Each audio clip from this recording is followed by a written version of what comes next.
Welcome to the Road to Elden Ring project, where I'm going to be taking a look at all of Fromsoftwares games from Demon's Souls onwards in the slowly passing months to Elden Ring. We got 6 months and we got 6 games to cover. I'll be covering these games on a monthly basis in order of release. That means in July will be Demon's Souls, August will be Dark Souls 1, September will be Dark Souls 2, October will be Bloodborne, November will be Dark Souls 3, and December will be Sekiro.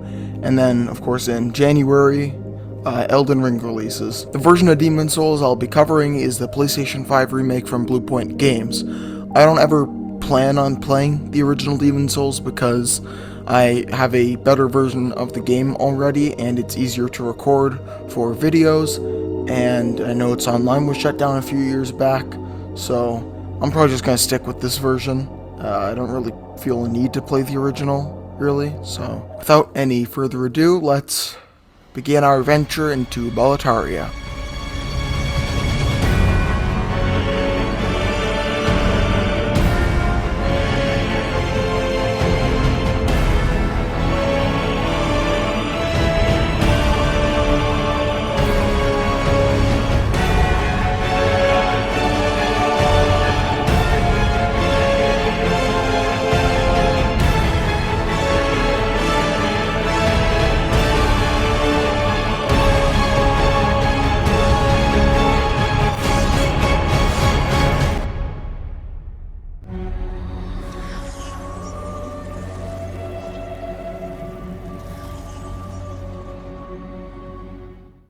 One of the things I can appreciate about Demon's Souls most is how free the entire game is.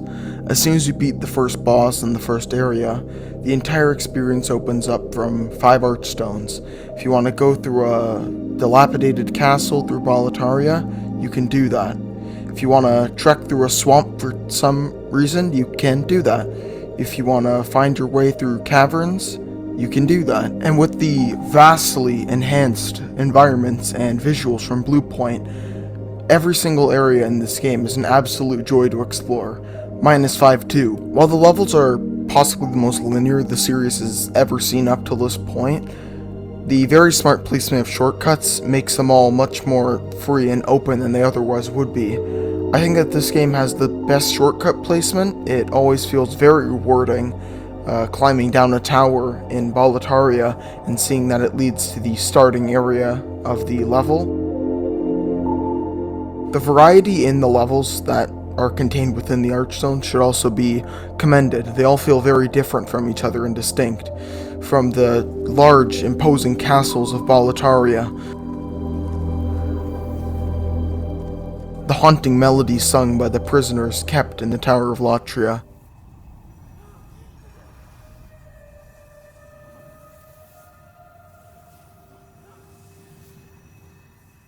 and the ruins of civilizations decades old still permitting in the Shrine of Storms.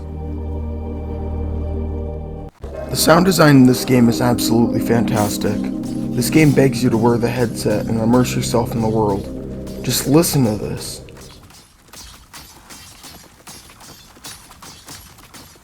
Also, needless to say, but the visuals and sights to see in this game are absolutely jaw-dropping. This is hands down one of the best looking games I have ever played, if not the best.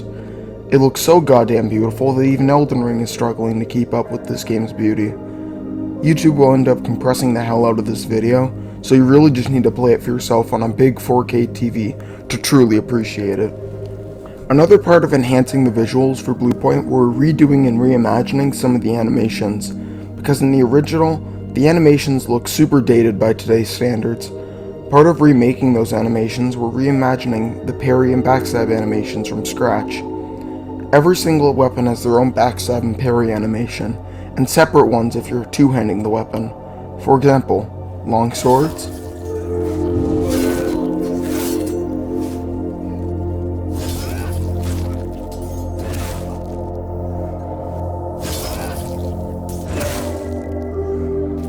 great swords,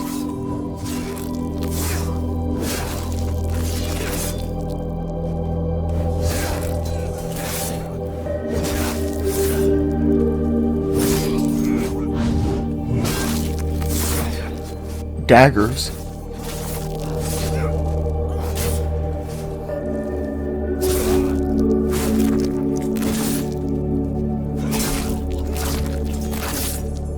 spears.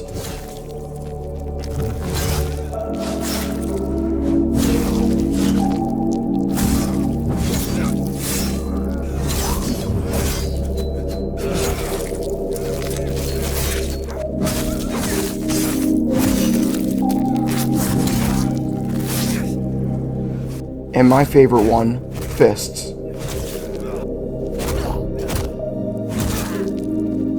Speaking of weapons, let's talk about the gameplay. The gameplay in the remake has been smoothed out by a lot. The combat is much slower paced than the more recent games. It's more around the combat speed and flow of the original Dark Souls. However, due to the many improvements Bluepoint made, like adding in omnidirectional rolling, incredible animation, and the 60 FPS performance mode, which I highly recommend playing on, this game feels way better than Dark Souls 1. Even that lazy-ass remaster that came out a few years back didn't even add omnidirectional rolling, and in some cases, I think it made the game look worse. Like all the Souls games, the combat is very free, and there are many ways to approach it. Not as many as Dark Souls 3, where there's just like hundreds of different cool and unique weapons, but that freedom is still there. One feature about Demon Souls that none of the other games in the series possess is that bows are not totally useless. Specifically in the Shrine of Storms, where you'll need it to kill enemies that would otherwise cause legendary amounts of rage. Speaking of rage, let's talk about the bosses. The bosses of Demon Souls, while not being the hardest in the series, far from it, are pretty memorable and fun to fight, except the Dragon God. Seriously. Screw that bootleg Metal Gear bullshit. The Old Hero, Old King Alon, the Penetrator, the Storm King, the Tower Knight, and of course the Flame Lurker. They're all excellent boss fights. Best part is you can tackle almost all of them in whichever order you like, depending on which of the 5 Archstone paths you choose. Demon Souls' difficulty is another thing to mention. A lot of people find this to be the most difficult game in the series due to the soul and human form mechanic, and world tendency, which I'm not even going to try and explain.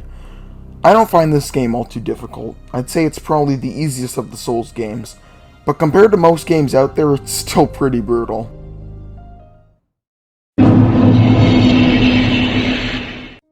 Now we have the lore, which is of course just as deep and rich as any Fromsoftware game is. I'll do my best to explain it, but there's no guarantee I'll be totally right. I'm no VaatiVidya or some sort of lore prophet, so all Demon Souls lore enthusiasts, please do not hunt down my family. So, from what I understand, basically it goes something like, you didn't have to cut me off, say that I could never happen, that we were nothing, I don't even need your love, but you treat me like a stranger and I feel so low. No, you didn't have to stop so long, have your friends collect your records and then change your number. Need I say more? Overall, Demon Souls is a great game. I think it's super underrated and that most people don't give it a fair shot and just write it off as the predecessor to Dark Souls, or Dark Souls but not as polished and with lacking features, but it's really more than that. On my personal list, I would rank it about here, in the 4th spot. Now, I know it looks bad, but it being lower down doesn't mean it's a bad game, not even close. It's just not as rock solid as the competition, and I think Fromsoftware has really moved on and made better games and improved significantly since this came out 12 years ago. And Bluepoint did one hell of a job remaking it so faithfully and respectfully for the modern day.